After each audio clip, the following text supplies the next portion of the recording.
कृष्णाभाऊ, प्रवीणजी, शिवानी दाणी, त्याचप्रमाणे उपस्थित सर्व युवा मोर्चाचे पदाधिकारीगण, बंधूंना आणि भगिनींना,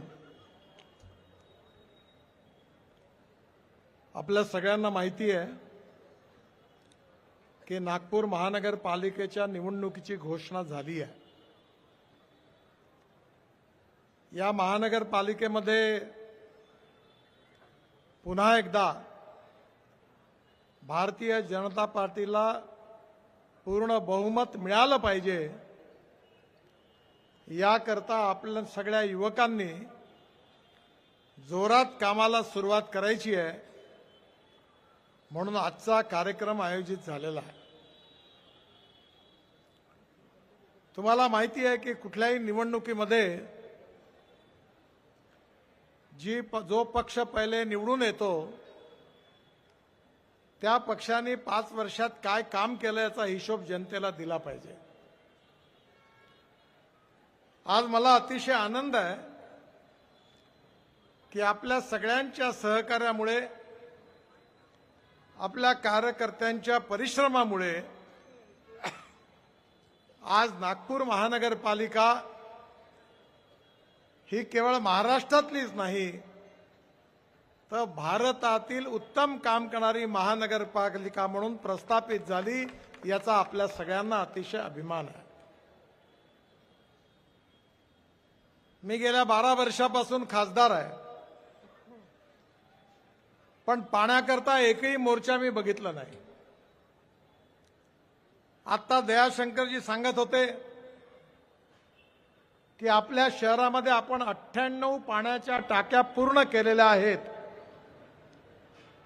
काही अनधिकृत लेआउटमध्ये फक्त पाणी नाही आहे, पण जवळपास आज नागपूर शहरामध्ये मुबलक पाणी आहे। आपण घोषित केलं होतं की आपण 24/7 ची योजना पूर्ण करू। डिप्टी सिग्नल सारख्या भागामध्ये 24 तास पाणी आहे आणि कुठे 12 तास, 14 तास, 16 तास। आज कुठेही पाण्याची कमी नाही आहे, पाणी उपलब्ध आहे। एवढंच नाही तर येणाऱ्या काळामध्ये जरी आज पाणी उपलब्ध असलं तरी जुना काळ आपण आठवा की नागपूर शहराला 2 ठिकाणून पाणी यायचं। एक कन्हानमधून यायचं, दरवर्षी पावसाळ्यामध्ये कन्हानचा बांध वाहून जायचा आणि पूर्व नागपूर आणि मध्य नागपूरमध्ये 2-2, 3-3 दिवस पाण्याचा ठणठणाट राहायचा।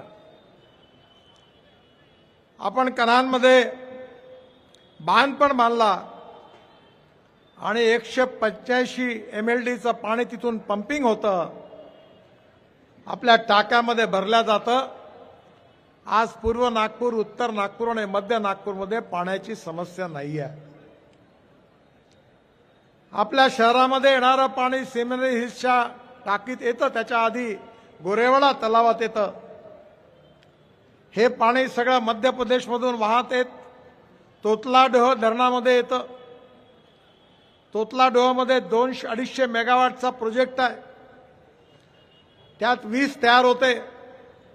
ती वीज मध्य प्रदेशला जाते आणि मग ते जे पाणी सोडतात ते पेंचमध्ये येतं आणि पेंचचं पाणी मग आपण कॅनॉलने गोरेवाड्याच्या तलावात आणतो आणि नंतर ते पाणी तिथून सिमेनरी हिल्सच्या टाकीला येऊन नागपूर शहरात त्याचं डिस्ट्रीब्युशन होतं। पण आपण दूरदृष्टी ठेवली आणि पेस पासून तर गोरेवाड्यापर्यंत 1300 कोटी रुपये खर्च करून आजपासून 9 वर्षापूर्वी आपण पाण्याची पाईपलाईन टाकली आणि पेंचमध्ये पाण्याचे फ्लो मीटर लावले। पहिले पाणी काउंटच होत नव्हतं, तसेच पैसे इरिगेशन डिपार्टमेंट घेत होते आणि आता मात्र ते पाणी मोजून येतं आणि आता कुठलाही पाण्याचा लॉस होत नाही।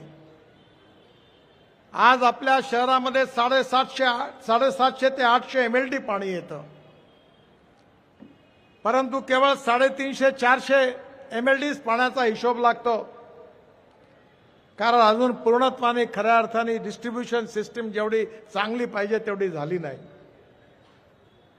पण हे सिस्टीम अजूनही पूर्ण चांगली होण्याच्या आधीच आज पाण्याची कुठली समस्या या शहरामध्ये नाही आहे. आपण जे पाणी घरामध्ये वापरतो, संडासमध्ये वापरतो, ते टॉयलेटमधलं पाणी असेल ते आपण भांडेवाडीला घेऊन जातो आणि ते पाणी शुद्ध करून आपण ते पाणी जवळपास 350 MLD पाणी कोराडी आणि खापरखेड्याच्या 20 प्रकल्पाला विकतो. आपण देशातली पहिली महानगरपालिका आहे की टॉयलेटमधलं पाणी शुद्ध करून महाराष्ट्र सरकारच्या वीज मंडळाला विकून दरवर्षी 300 कोटी रुपये कमवणारी देशातली पहिली महानगरपालिका कोणती असेल तर नागपूर महानगरपालिका. आपण हे काम पूर्ण केलं, पण अजूनही पण पाणी आपण नंतर जे जास्तीचं पाणी आहे ते आपण नाग नदीत सोडून देतो आणि ते अंभोऱ्याला जातं आणि तिथलं पाणी दूषित करतं. ते पाणी शुद्ध करून त्याच्यावर प्रक्रिया करून ते पाणी विशेषतः कुई भागामध्ये जे कोरडवाहू शेतकरी आहे त्याच्या सिंचनाकरता वापरण्याची योजना आपण तयार करतोय. आणि एवढंच नाही तर आपण हाही प्रयत्न करतोय की मोठा पेट्रोलियम कॉम्प्लेक्स रिफायनरी ही कुईमध्ये 4000 एकर जागा MIDCची आहे, तिथे यावी आणि त्या ठिकाणी पाणी शुद्ध करून संपूर्ण वापरल्या जावं आणि आपल्या नागपूर शहरातल्या आणि जिल्ह्यातल्या कमीत कमी 25,000 तरुण मुलाच्या हाताला काम मिळावं. आपला प्रयत्न चालू आहे, पण त्याला अजून यश आलेलं नाही. शहराच्या मध्यभागातून वाहणारी नाग नदी, त्याचं दूषित पाणी 2-3 वर्षामध्ये नाग नदीचं पाणी आपल्या इथे शंकरनगर, रामदासपेठ अनेक भागात त्या ठिकाणी पावसाळ्याच्या ज्यात पूर आला आणि पाणी गेलं, लोकांचं नुकसान झालं. त्याचं कारण नाग नदीमध्ये अतिक्रमण झालं. पंचशील जवळचा पूल उडून गेला. सेंट्रल रोड फंडातून मी स्वतः पैसे दिले आणि आपण त्या पंचशील समोरच्या पुलाचं बांधकाम पूर्ण केलं आणि भारत सरकारकडनं 2400 कोटी रुपये आपण मंजूर केले आणि आता नाग नदीला पूर्णपणे शुद्ध आणि उत्तम करण्याच्या कामाला सुरुवात केलेली आहे. अशक्य वाटणारं स्वप्न होतं.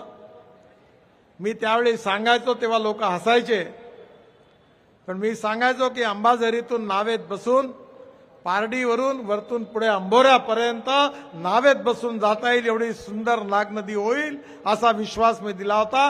हे नक्की झाल्याशिवाय राहणार नाही, हे मी आपल्या सगळ्यांना विश्वासाने सांगतो.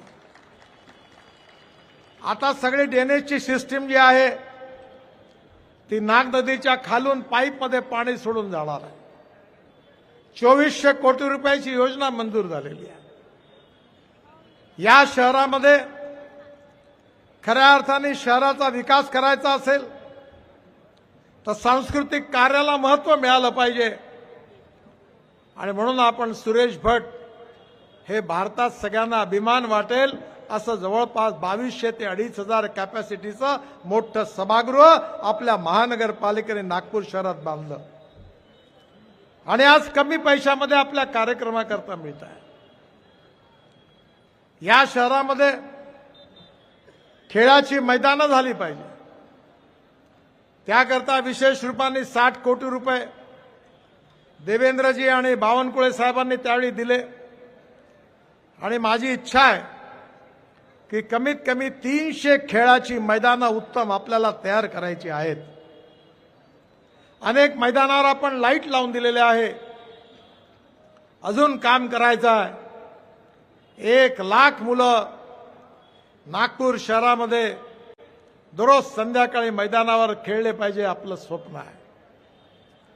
कमाल टॉकीज चौकामध्ये अनेक ठिकाणी लंडन स्ट्रीटमध्ये आपण मोठे मोठे मार्केट बांधतो आहोत.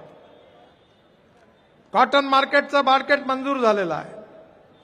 संत्रा मार्केटचं मार्केट मंजूर झालेलं आहे. नेताजी मार्केटचं मार्केट मंजूर झालेलं आहे. गंगाराम अग्रवाल यांचं जिथे कॉर्पोरेशनचं ऑफिस आहे इतवारीमध्ये, तिथलं मार्केट लोहा बाजार मंजूर झालेलं आहे. येणाऱ्या काळामध्ये ही मोठी मोठी मार्केट आपण तयार करणार आहोत. त्या ठिकाणी भाजी मार्केट आहे, मटन मच्छी मार्केट आहे, गरीब लोकांना सोय आहे.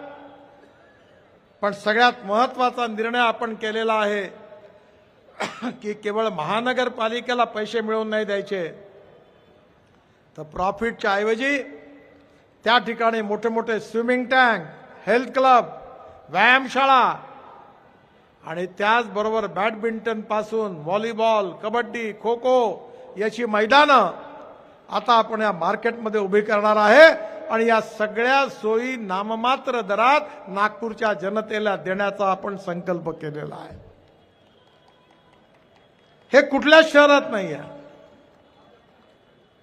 आपल्या सगळ्यांना माहिती असेल,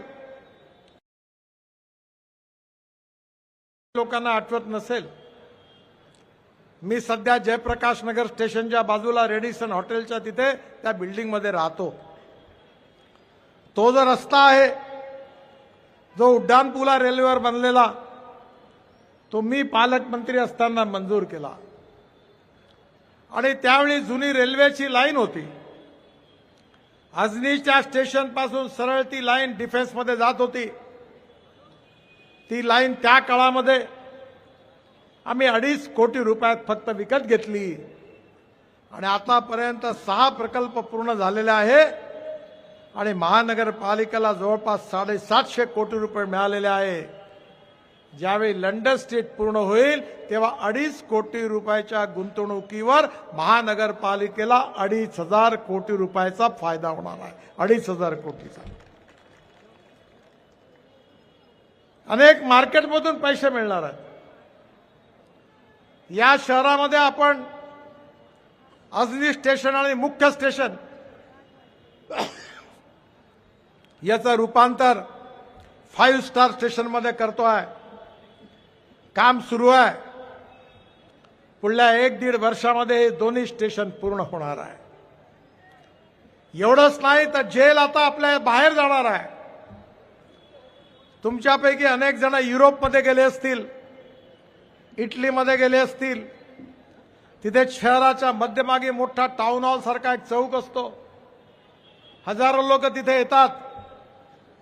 रेस्टॉरंट, हॉटेल, मार्केट आणि त्या ठिकाणी मोकळं फिरत असतात. वाहनांना बंदी असते. अशा प्रकारचा आंतरराष्ट्रीय दर्जाचं त्या जेलच्या जागेवर सुंदर जागा जी नागपूरकरांच्या हृदयातलं स्थान अशी बनवण्याचा कार्यक्रम आपण हातात घेतलेला आहे. जेल नागपूर शहराच्या बाहेर नेणार आहे. गोडाऊन नागपूर शहराच्या बाहेर नेणार आहे. अनेक ठिकाणी आपण पूल बांधलेले आहेत. म्हणजे एवढे पूल बांधलेले आहेत की आता पूर्व नागपूरमध्ये पण जिकडे तिकडे पूलच पूल दिसतात आहेत. आता कृष्णाभाऊंना म्हणायची वेळ आली आहे की नाका तिथे पूल नाही, आता नको तिथे पूल झाले. इतके पूल झाले, पण सुंदर झाले. हरिहर मंदिर समोरचा पूल किती सुंदर झाला. आपण मोठे मोठे ठिकाणी हा जो पूल दिसतोय हा होत नव्हता. मी करणार नव्हतो, कारण एवढ्या कमी रस्त्यामध्ये कसा पूल येईल माझ्यासमोर प्रश्न होता. हा 1000 कोटी रुपयाचा पूल आहे. आपण NHI मधून बांधायला याची क्वालिटी बघा, याची टेक्नॉलॉजी बघा. आतमध्ये लाईट लावलेला आहे. जेव्हा हा पूल होईल भारतातला सुंदर पूल म्हणून नंबर 1चं बक्षीस मिळाल्याशिवाय राहणार नाही. एवढा सुंदर पूल या ठिकाणी होतोय. ज्या ठिकाणी जुना पूल होता गोळीबार चौकात तो आपण पाडला, तिथे अंडरपास करतोय. आणि आता तर त्या नवीन पुलावरून बांगलादेशमध्ये जाण्याचा रस्ताही पण आपण बांधतोय. डायरेक्ट त्यांना तिकडे जाता येणार आहे.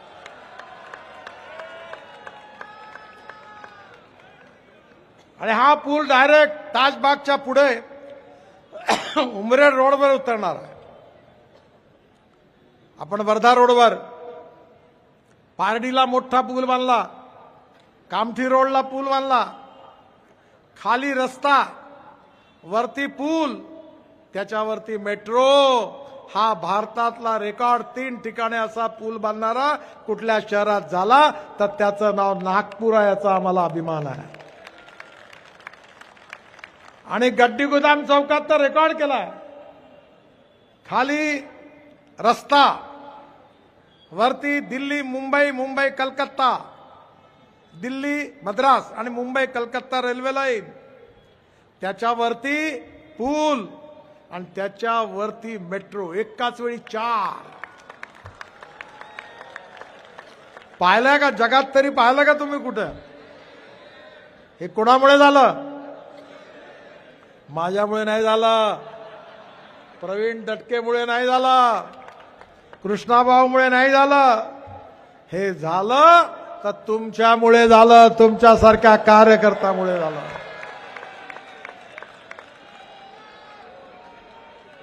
अरे तुम्ही आम्हाला निवडून दिलं नसतं,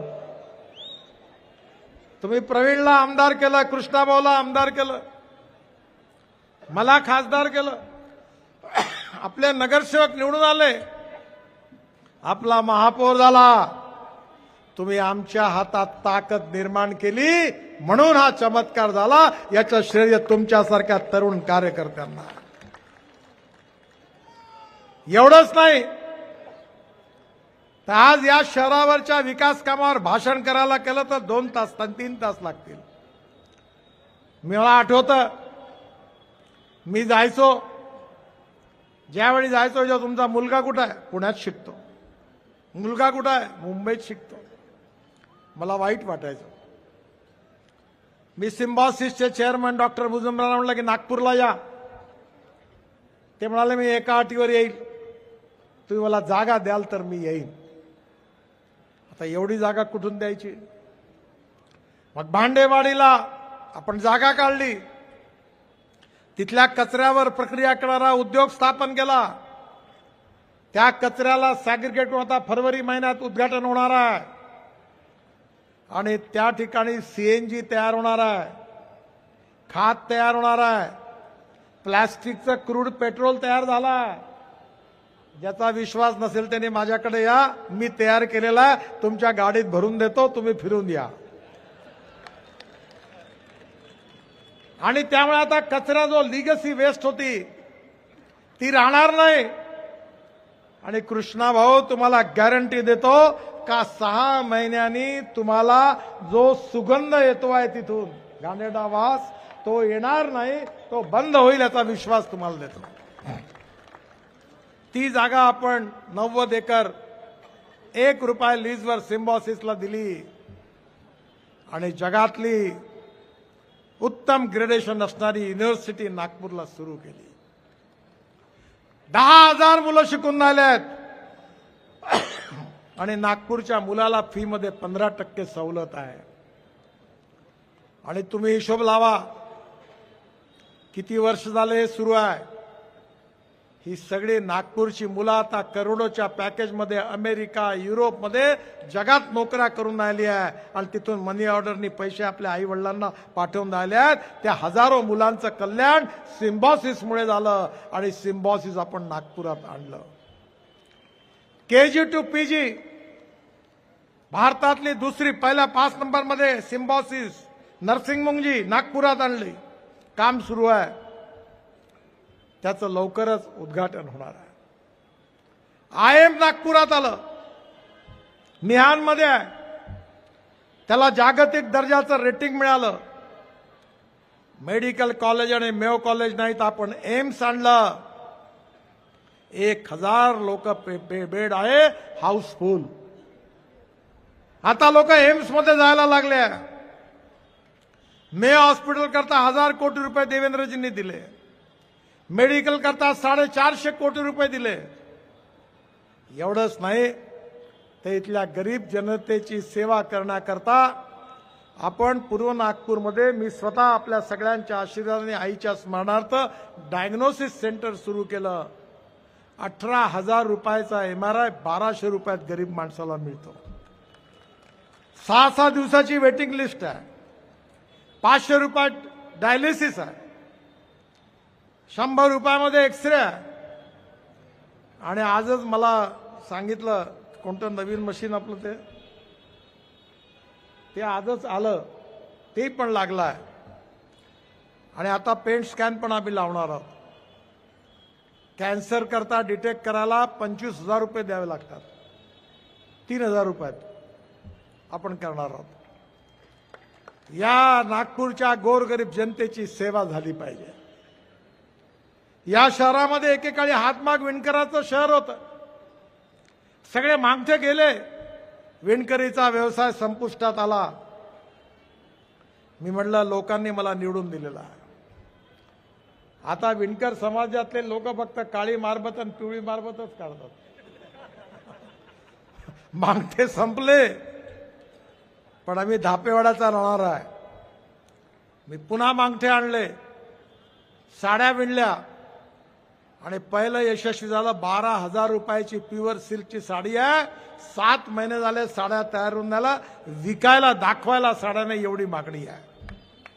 पुन्हा एकदा नागपूरचं गतशालीन वैभव हँडलूम आणि पॉवरलूम मध्ये क्वालिटी प्रॉडक्ट करून इथल्या महिलांना तरुणांना रोजगार मिळाला पाहिजे, हा संकल्प आपण केला. या शहराचा सर्वांगीण विकास झाला पाहिजे. आपण खासदार क्रीडा महोत्सव करतो. 80,000 मुलांनी भाग घेतला. 67 खेळ होते, 92 ग्राउंड होते, 1.5 कोटीचे बक्षिस होते, 6,000 अंपायर होते.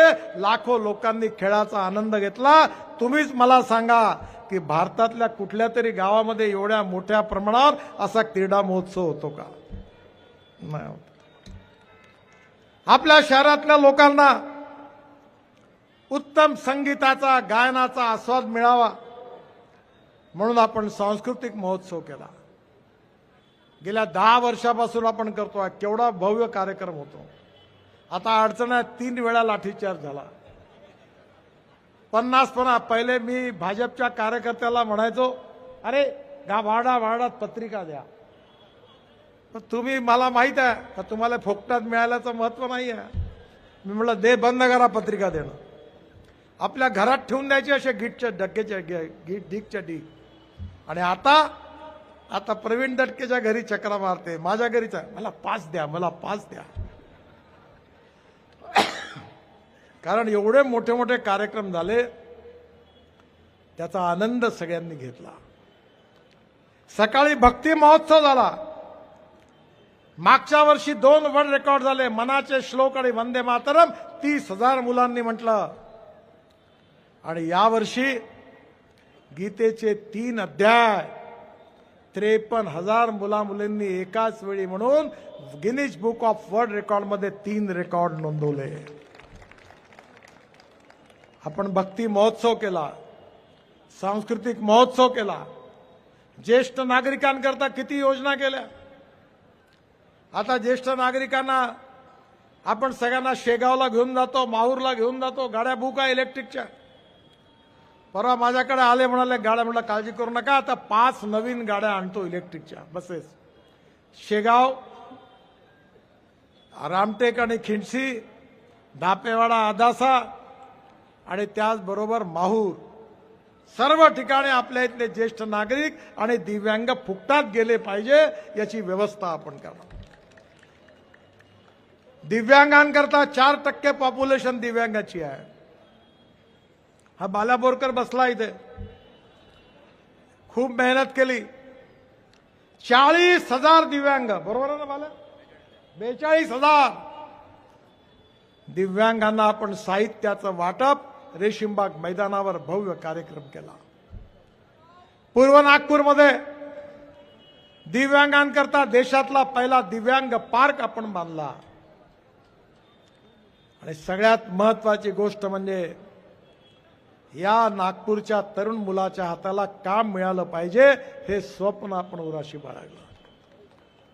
आणि आजपर्यंत मिहानमध्ये 1 लाख नागपूर जिल्ह्यातल्या, नागपूर शहरातल्या आणि काही विदर्भातल्या तरुणांच्या हाताला काम मिळवून देण्याचं काम आम्ही केलं असेल तर 1 लाख तरुण मुलांना मिहानमध्ये काम मिळालं.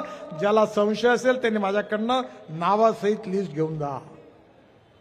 HCL ने 19,000 मुलांना, इन्फोसिस, टेक महिंद्रा, टाल, एकाहून एक कंपन्या आणल्या आणि देवेंद्रजींनी महाराष्ट्राचे मुख्यमंत्री म्हणून गडचिरोली जिल्ह्याकरता आपण ॲडव्हान्टेज विदर्भ घेतो औद्योगिक महोत्सव, त्यात 7.5 लाख कोटी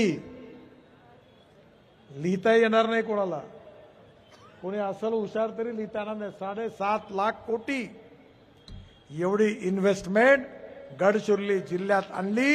या विदर्भातल्या लाखो तरुण मुलांच्या हाताला आता काम मिळणार आहे आणि विदर्भाच्या विकासाचं स्वप्न पूर्ण होणार आहे, ते आपण करून दाखवलं. या नागपूर शहराचा सर्वांगीण विकास आपण केलेला. शहरामध्ये स्वच्छता असली पाहिजे, खेळाची मैदानं असली पाहिजे, शहरामध्ये सांस्कृतिक कार्यक्रम झाले पाहिजे. शहरामधल्या भजन मंडळी करता 5,000 भजन मंडळींना तबला पेट्या दिल्या. मी नेहमी सांगतो या स्टेजवर बसलेल्यांनी माझा ऐका, हे फुकटाची प्यायची धंदे करू नका, कोणाला पाजू नका. निवडणुकीत इलेक्शन मॅनेजमेंट पाहिलं लफडं नाही पाहिजे, लोकांना काम पाहिजे. हा खाण्यापिण्याचं काम जरूर करा, मी पण खातो आणि खिलवत असतो. आता आम्ही शाकाहारी आहोत, तुम्हाला पाहिजे तर सावजी मटण जरूर खा, कारण तुमचं बऱ्याच लोकांचं सावजी मटण म्हणजे फारच प्रिय आहे. पण बाकीच्या गोष्टी बंद करा. भाडोत्री लोक नाही पाहिजे.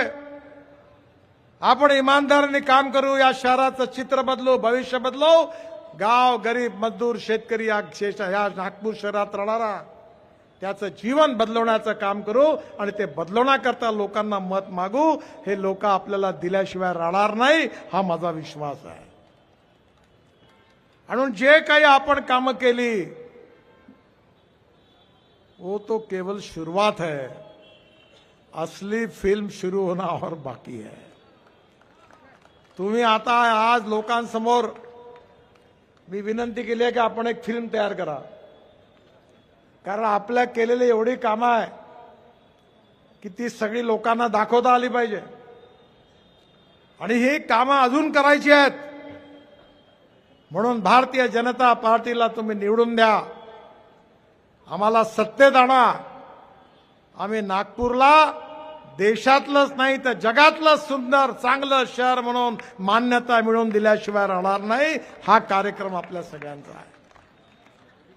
देवेंद्रजींच्या नेतृत्वात महाराष्ट्राचं सरकार आहे, मोदीजींच्या नेतृत्वाखाली दिल्लीतलं सरकार आहे आणि नागपुरातही भाजपचा जर महापौर राहिला आणि विकासाच्या गाडीला 3-3 इंजिन लागले तर ही स्थिती बदलल्याशिवाय राहणार नाही, असा मला विश्वास आहे. आणि म्हणून माझी आपल्या सगळ्यांना विनंती आहे की निवडणूक सोपी आहे, पण 5,000 लोकांनी तिकीटं मागितलेली आहे. मी म्हणायचो आमच्या वेळी 1 फूल 2 माली, आता इथे 1 फूल 50 माली. आता एक सुंदरी आहे आणि 50 जण म्हणते माझ्या जमवा. आता कोणाचा जमवा? प्रत्येक जण म्हणते मीच चांगला हो. आता स्वयंवर होणार आहे, एका खुर्चीवर एकच माणूस बसू शकतो, 2-3 नाही बसू शकत. पण आम्ही हा प्रयत्न करू की जो कार्यकर्त्याला जनतेचं समर्थन आहे त्याचा निवड करताना विचार करू. जो कार्यकर्ता निष्ठावान आहे, ज्याने अनेक वर्ष काम केलं आणि निवडून येतोय, त्याला प्राधान्य देऊ. जात, पंथ, धर्म, भाषेशी काही घेणं देणं नाही आम्हाला. मी नेहमीच सांगतो की माझी जात एकच आहे, नागपूर माझा परिवार आहे, मी नागपूरचा आहे आणि नागपूरची जनता माझी आहे. आणि म्हणून आपल्या सगळ्यांना माझी विनंती आहे की सगळ्यांना अकोमोडेट करण्याचा प्रयत्न करूया, पण शक्य नाही होणार. कारण मी आजच आलो, आज मी दिल्लीवरून कलकत्त्याला गेलो होतो. कलकत्त्यावरून प्रधानमंत्री आणि मी बांगलादेशच्या बॉर्डरवर एका ठिकाणी कार्यक्रमाला, NHIचा कार्यक्रम होता, पण हेलिकॉप्टर उतरायच्या आधी आम्ही वापस पुन्हा कलकत्त्याला आलो, कारण तिथे फॉग होता खूप. आता आल्यावर मला विमानतळावरच सांगितलं की 5,000 लोकांनी तिकीट मागितले. म्हणलं आहे कपडे फाटण्याची वेळ आता. का गडकरी साहेब, तुमच्या निवडणुकीच्या वेळी तुम्ही मला काम केलं मी एवढं, आता माझं कसं. आपण सगळ्यांना सांभाळण्याचा प्रयत्न करू. पण एक गोष्ट लक्षात ठेवा, जोपर्यंत पार्टी निर्णय घेत नाही तोपर्यंत सगळे मैदानात आहे. पण एकदा जो उमेदवार निवडेल त्याच्या मागे आपण कट्टर कार्यकर्ते म्हणून पूर्ण ताकदीनिशी उभं राहा. हीच भारतीय जनता पार्टीची ओळख आहे. पार्टी विथ अ डिफरन्स असा आपल्या पार्टीचा उल्लेख आहे. आपण इतरांपेक्षा वेगळे आहोत आणि आपण विचाराकरता काम करतो, सिद्धांताकरता काम करतो, विकासाकरता काम करतो. आणि त्यामुळे तुम्ही सगळेजण मनाचा मोठेपणा दाखवून ज्याला तिकीट मिळेल त्याच्या मागे आपल्याला उभं राहायचं याचा निर्धार करा. आणि या निवडणुकीमध्ये पहिला महापौर हा भारतीय जनता पार्टीचाच झाला पाहिजे. दयाशंकरजी आपले अध्यक्ष आहेत, आपले आमदार सगळे या ठिकाणी आहेत, प्रवीणजी आहेत, कृष्णाभाऊ आहेत. माझी आपल्या सगळ्यांना विनंती आहे, मोहन मते आहे आणि मला विश्वास आहे की आपल्या या तिन्ही ठिकाणी जिथे भाजपचे आमदार आहेत या तिन्ही मतदारसंघामध्ये आपले 100% नगरसेवक निवडून आले पाहिजे. मला माहिती आहे की उत्तर नागपूरमध्ये मी पण लोकसभेत मागे होतो. मी कोणाला दोष देत नाही, पण मला असं वाटतं की आपलं काम कमी पडलं, आपले परिश्रम कमी पडले आहेत, लोकांचा विश्वास संपादण्यामध्ये आपण कुठेतरी कमी पडलो असं. त्यामुळे यावेळी उत्तर नागपूरमध्ये आपल्याला पुन्हा एकदा जिंकून चांगली ताकद दाखवायची आहे. सगळ्यांना आव्हान आहे, पण उत्तर नागपूरच्या कार्यकर्त्यांना मोठं आव्हान आहे की उत्तर नागपूरमध्ये टोटल नगरसेवक किती आहे? नाही, पूर्ण नगरसेवक संख्या किती आहे? 26 आहे. 26 पैकी कमीत कमी 16 ते 18 नगरसेवक आपल्याला उत्तर नागपूर निवडून आणायचे. हे आव्हान घेऊन कार्यकर्त्यांना कामाला लागायचं आहे. आणि पश्चिम नागपूर जिथे काँग्रेसचा आमदार आहे तिथूनही पुन्हा 15 ते 20 नगरसेवक पूर्ण ताकद लावून आपल्याला आणायचे आहे. बाकी पूर्व नागपूर, मध्य नागपूरमध्ये, दक्षिण नागपूरमध्ये आपण नेहमी विजयी होत आलेलो आहोत. तो विजय कायम ठेवायचा आहे. दरवेळा मलाही लोकसभेत यावेळी 1 लाख मताची आघाडी पूर्व नागपूरने दिली. कृष्णाभाऊचा उल्लेख कार्य सम्राट म्हणून करतात. अतिशय उत्तम काम त्यांनी केलं. प्रवीणनी यावेळी कमी वेळामध्ये खूप काम करून दाखवलं. या ठिकाणी हा शुक्रवार तलावाचा मोठा प्रकल्प प्रवीणने हातात घेतला. हा पूल प्रवीण आणि विकास कुंभारेच्या फॉलोअपमुळे झाला. मोहन मतेंनी देखील त्या क्षेत्रामध्ये अनेक उड्डाण पूल बांधले, अनेक कामं केली, अनधिकृत लेआउटमध्ये रोड बांधले. आपण सगळ्यांनी कामावर जोर दिला आणि आता जनता आपली जी परीक्षा 5 वर्षात घेतली त्या परीक्षेत आपण किती मार्क घेणार आहोत ते या निवडणुकीतून ठरणार आहे. पण जनता युवा मोर्चाचे आपण सगळे युवक कार्यकर्ते आहोत. आपण सगळ्यांनी आजपासून ठरवलं की man to man, house to house आपण केलेलं काम जर आपण जनतेपर्यंत पोहोचवलं तर मला विश्वास आहे की प्रचंड बहुमताने आपण पुन्हा एकदा ही महानगरपालिका जिंकल्याशिवाय राहणार नाही. तो जिंकण्याचा संकल्प आजच्या या युवा मेळाव्यामध्ये आपण सगळ्यांनी करावा आणि हा संकल्प करून आपण आपल्या पक्षाला विजय मिळवून द्यावा अशी विनंती करतो. आणि पुन्हा एकदा आपण सगळे एवढ्या मोठ्या संख्येने उपस्थित झाला, आपल्या सगळ्यांना खूप खूप शुभेच्छा देतो आणि माझं भाषण संपवतो. धन्यवाद, नमस्कार. जोरात म्हणा, भारत माता की, भारत माता की.